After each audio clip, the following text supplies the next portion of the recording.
এত তোপের মুখে এত এত বাধা এত সমালোচনা, মানে সবকিছু ডিঙিয়ে শেষ পর্যন্ত বিলটা পাশ হলো। ট্রাম্প যে আসলেই অনেক ক্ষমতাধর, কিংবা তার ক্ষমতারই একটা ঝলক কি আসলে প্রতিফলিত হলো কিনা? যেটা যুক্তরাষ্ট্রের যে মানে ক্রেডিট সিচুয়েশনে আমরা বর্তমানে যে জিডিপি তার চেয়ে কিন্তু আমাদের দেনা অনেক বড়। কাজে এই এই জিনিসটা আরো বেড়ে যাবে। তখন যুক্তরাষ্ট্রের যে ক্রেডিট, যে মানে অন্যের কাছ থেকে যে ধার নিয়ে গভর্নমেন্ট চালান, সেটা কিন্তু খুব দারুণ ভাবে বাধাগ্রস্ত হবে। তার কারণ তাদের যদি মেডিকেড চলে যায়, তাদের যদি হেলথ ইন্স্যুরেন্স না থাকে, তাদের উপর একটা বিরাট ইম্প্যাক্ট হবে। ইলন মাস্ক হঠাৎ কেন এই বিষয়টা নিয়ে এতটা এগ্রেসিভ হয়ে গেল, কিংবা এইভাবে যারা বিলের পক্ষে ভোট দিবেন রিপাবলিকানরা তাদের একদম বিরোধী দল দাঁড় করিয়ে দিবেন, নতুন দল গঠন করার হুমকি দিচ্ছেন? ডোনাল্ড ট্রাম্পের যে বিল, সেটাতে ইলেকট্রনিক ভেহিকল, রিনিউয়েবল এনার্জির যে যত ইনসেন্টিভ ছিল সেগুলিকে আস্তে আস্তে কাট করে দেবে। এটা হচ্ছে প্রধান ব্যাপার। আসলে যদি এই বিলটা পাসও হয়ে যায়, তাহলে বরং এক অর্থে পলিটিক্যাল পয়েন্ট অফ ভিউ থেকে এটা একটা ভালোই কাজ হবে। কারণ এটা যদি পাস হয়ে যায়, সাময়িক কিছুটা সমস্যা তো মানুষের হবেই, কিন্তু ডেমোক্রেটদের জন্য এটা একটা বড় সুযোগ হয়ে দাঁড়াবে পরবর্তী ইন্টারিম কিংবা মিড টার্ম ইলেকশনে অথবা 2028 সনে। ওয়ান বিগ বিউটিফুল বিল, এত এত তোপের মুখে এত বাধা এত সমালোচনা, মানে সবকিছু ডিঙিয়ে শেষ পর্যন্ত বিলটা পাশ হলো। আপনার কাছে কি মনে হয় ট্রাম্প যে আসলেই অনেক ক্ষমতাধর, কিংবা তার ক্ষমতারই একটা ঝলক কি আসলে প্রতিফলিত হলো কিনা? হ্যাঁ, না, সে যে ক্ষমতা ধরে এতে তো কোনো সন্দেহ নেই। কারণ আমরা যদি জানি যে স্ট্যান্ডার্ড রিপাবলিকান কনজারভেটিভ যে আইডিয়াস গুলো, যেমন ধরুন যে ট্যাক্স কাট, এটা আছে ওখানে, আর হলো যে স্পেন্ডিং কাট। কিন্তু এই যে বিলটায় ট্যাক্স কাট হয়েছে, কিন্তু স্পেন্ডিং কাটও হয়েছে। এটা কিন্তু রিপাবলিকানের যে স্ট্যান্ডার্ড যে আইডিয়াস ফিলসফি তারা ফলো করে, সেটার কিন্তু এটা এটা মানে বিপক্ষে। এর জন্য যেটা আপনি বললেন যে $3.3 trillion over 10 years, over a decade, যেটা ডেফিসিট হবে, সেটা কিন্তু আসলে অন্যান্য ফ্যাক্টর গুলোকে যদি কাউন্ট করা হয়, তাহলে আমি দুটো নাম্বার পেয়েছি। একটা হলো 3.9 ট্রিলিয়ন, আর একটা নাম্বার পেয়েছি 5 ট্রিলিয়নের বেশি। মনে হচ্ছে যে ওই 5 ট্রিলিয়নের বেশি ডিফিসিট হয়ে যাওয়ার সম্ভাবনা রয়েছে। যেটা যুক্তরাষ্ট্রের যে মানে ক্রেডিট সিচুয়েশনে আমরা বর্তমানে যে জিডিপি তার চেয়ে কিন্তু আমাদের দেনা অনেক বড়। কাজে এই এই জিনিসটা আরো বেড়ে যাবে। তখন যুক্তরাষ্ট্রের যে ক্রেডিট, যে মানে অন্যের কাছ থেকে যে ধার নিয়ে গভর্নমেন্ট চালান, সেটা কিন্তু খুব দারুণ ভাবে বাধাগ্রস্ত হবে। তার কারণ মানুষ দেবে, কিন্তু কথা হলো যে ইন্টারেস্ট রেট বেড়ে যাবে, এবং ইন্টারেস্ট রেট যদি অনেক বেড়ে যায়, তাহলে যে বিভিন্ন বিজনেস তারাও তো টাকা ধারে চলে, সে টাকাটা ধার করাটা তাদের জন্য কষ্টকর হয়ে যাবে। তখন কস্ট বেড়ে যাবে, কাজে ইম্প্যাক্ট হবে মানে সুদূর প্রসারী। কাজে আমার যেন মনে হয় যে এই যে বিলটা, যেটা সেনেটে মার্জিনালি ইট প্যাসড, এটা হয়তো হাউসে এসে এটা বাধাগ্রস্ত হবে, এবং এই বাধাগ্রস্ত হলে এটার যে পরিণতি কি দাঁড়ায় সেটা কিন্তু আমরা এখনো বলতে পারবো না। তবে আমি অলরেডি লক্ষ্য করলাম যে ফ্রিডম ককাস যেটা আছে, অতি কনজারভেটিভ, যারা যারা বেশি খরচ করতে চায় না, খরচটাকে যারা নামাতে চায়, ওরা এই বিলের যে খরচটার জন্য ওরা এর বিরুদ্ধে চলে যাওয়ার সম্ভাবনা রয়েছে।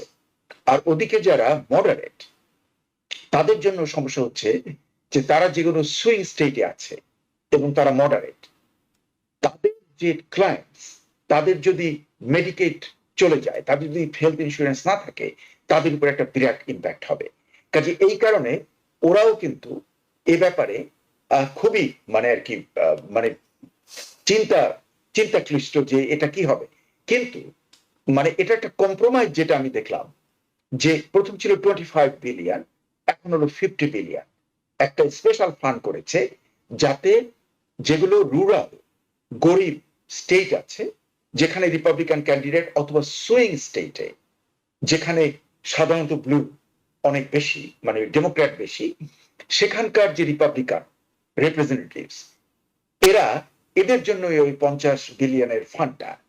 আরো একটা ব্যাপার আছে এখানে, আমি মনে করি যেটা একটা ডিক্টেটোরিয়াল টেন্ডেন্সি, যে এই বিলে মানে এই যে মেডিকেয়ার যে কার্ডটা, এ ব্যাপারে যদি কেউ দরখাস্ত করে হোয়াইট হাউসের কাছে, তাহলে তারা এটাকে ডেফার করে দিতে পারে। কাজে এখানেই হলো যে যে স্টেটগুলোতে রিপাবলিকান ক্যান্ডিডেটরা ভাববে যে তারা কিছুটা প্রবলেমে পড়ে যাবে ইলেকশনের রেজাল্টে, তাদের রিকোয়েস্ট ডোনাল্ড ট্রাম্প হয়তো এটা মানে সেই মানে তার যে সরকারি দপ্তর থাকবে তারা এটাকে গ্র্যান্ড করে দেবে, যাতে ওই রিপাবলিকানদের নির্বাচনে অসুবিধা না হয়। কাজে এটা যেন আমার কাছে ওভারঅল মনে হচ্ছে যে ডোনাল্ড ট্রাম্পের যে ক্ষমতা অসম্ভব, এবং সেটা রিপাবলিকানরা হজম করছে আর ডেমোক্র্যাটরা পারছে না, কারণ এটা একটা রিকনসিলিয়েশন ওরা পাস করেছে প্রসিডিওর, যেখানে মানে যেটা আগে যে করা যেত যে 60-র নিচে নাম্বার থাকলে পরে এটাকে থামিয়ে দেওয়া যেত একের পর এক বক্তৃতা করে, সেই পদ্ধতিটাকেও অ্যাপ্লাই করা যাবে না। কাজেই আমার যেন মনে হচ্ছে একটা হজবরল অবস্থা। এটার যে ইমপ্লিকেশন কি হতে পারে সেটা কিন্তু বলা ভীষণ কঠিন। জি, অসংখ্য ধন্যবাদ। আমি একটু প্রফেসর ডক্টর এম খালেকুজ্জামান একটু আপনার কাছ থেকে শুনবো যে এই বিলের বিরোধিতা একদম প্রকাশ্যে করছেন ইলন মাস্ক। প্রথমে তিনি ট্রাম্পের সাথে বেশ ভালো বন্ধুত্ব তাদের ছিল, তারপরে মাঝখানে আমরা দেখলাম যে সম্পর্ক একটা উত্তপ্ত পর্যায়ে গেল, এরপরে আবার কিছুটা সমঝোতায় আসলে এখন আবারও কিন্তু পরস্পর বিরোধী একটা অবস্থান দেখতে পাচ্ছি আমরা। ইলন মাস্ক হঠাৎ কেন এই বিষয়টা নিয়ে এতটা এগ্রেসিভ হয়ে গেল, কিংবা এইভাবে যারা বিলের পক্ষে ভোট দিবেন রিপাবলিকানরা তাদের একদম বিরোধী দল দাঁড় করিয়ে দিবেন, নতুন দল গঠন করার হুমকি দিচ্ছেন? আপনার কাছে আসলে কি মনে হচ্ছে, এটি কি শুধুমাত্র একটি রাজনৈতিক উত্তপ্ত কথামালা, নাকি এর পেছনে আসলে কোনো না কোনো একটা ইস্যু রয়েছে? আচ্ছা, সারোয়ার ভাই যেহেতু বিস্তৃত অনেকগুলো বিষয় বলেছে, সুতরাং রিপিটেশন করার তো কোনো প্রয়োজন নেই, ওনার সাথে আমি ডেফিনেটলি একমত। আমি কিছুটা অ্যাড করতে চাই, তাই না? তো এখানে এলন মাস্ক এবং ডোনাল্ড ট্রাম্প তারা আসলে একজন আরেকজনকে পছন্দ করার মতো খুব বেশি কারণ নেই।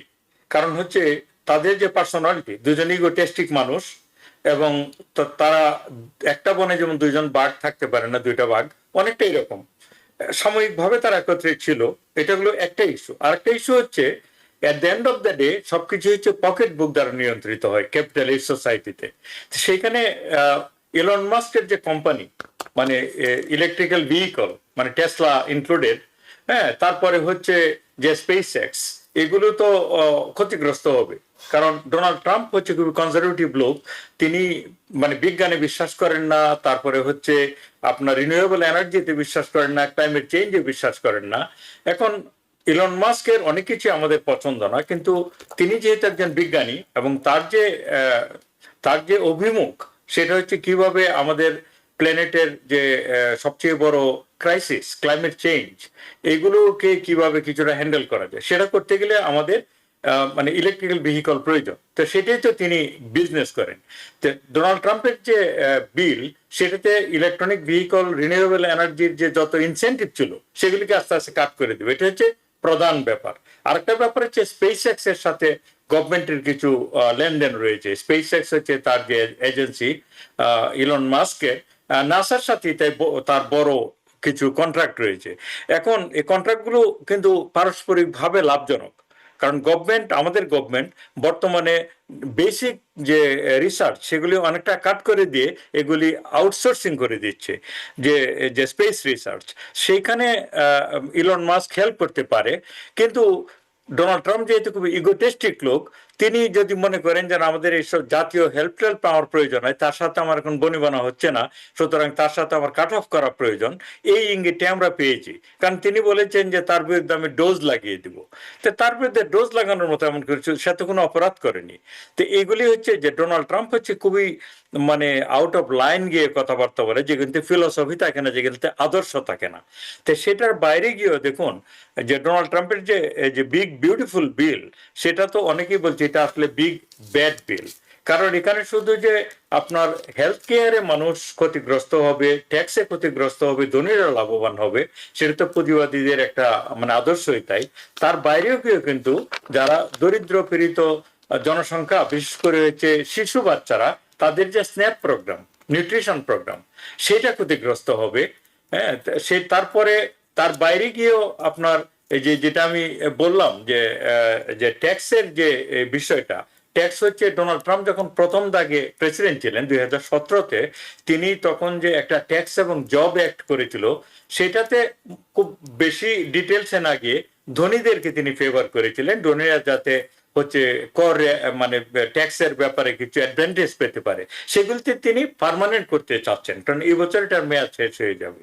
অর্থাৎ শেষ দাগে গিয়ে তিনি ধনীরা তার যে বিলের মাধ্যমে লাভবান হবে, দরিদ্র পীড়িত যারা, বয়স্ক যারা হচ্ছে ভালনারেবল জনগোষ্ঠী, তারা তার ফেভারে কখনোই থাকে না। কিন্তু এটার থেকে সবচেয়ে যে সমস্যাটা হবে, এটা আসলে রিপাবলিকান দলেরই, কারণ ডোনাল্ড ট্রাম্পের যে কোর গ্রুপ যারা মাগা, তারাই কিন্তু সবচেয়ে বেশি বেনিফিশিয়ারি এই জাতীয় যে মানে এই জাতীয় যে প্রোগ্রামগুলো, যেগুলিকে আমরা এন্টাইটেলমেন্ট বলি, এই প্রোগ্রামগুলিতে তারাই বেশি বেনিফিশিয়ারি হয়। কিন্তু ডোনাল্ড ট্রাম্প এটা কেন করছে? কারণ তাকে আর সেকেন্ড রাউন্ডে আর প্রেসিডেন্সিয়াল ইলেকশনে যেতে হবে না। এই জন্য তার যে মূল চরিত্র, পুঁজিবাদী চরিত্র এবং ধনীদেরকে তিনি ফেভার করেন, ওই লাইনেই তিনি হাঁটছেন। এই জন্য এই বিলটা এখনো ঠিক পাস হয়ে যায়নি, কারণ এটা আবার এই যে হাউসে ফেরত যাবে, হাউসে ফেরত গিয়ে আবার নতুন করে এটার উপর আলোচনা হবে, নতুন করে ভোটাভুটি হবে। আমি আশা করি যে এই ভোটটা মানে এই হাউসে গিয়ে এটা বাতিল হয়ে যাবে, এটা আমি আশা করি। কিন্তু আসলে যদি এই বিলটা পাসও হয়ে যায়, তাহলে বরং এক অর্থে পলিটিক্যাল পয়েন্ট অফ ভিউ থেকে এটা একটা ভালোই কাজ হবে, কারণ যেটা যদি পাস হয়ে যায়, সাময়িক কিছুটা সমস্যা তো মানুষের হবেই, কিন্তু ডেমোক্রেটদের জন্য এটা একটা বড় সুযোগ হয়ে দাঁড়াবে পরবর্তী ইন্টারিম কিংবা মিড টার্ম ইলেকশনে অথবা 2028 সনে। নিউ ইয়র্ক থেকে সম্প্রচারিত TVN 24 টেলিভিশন, বিশ্বজুড়ে বাঙালির কণ্ঠস্বর।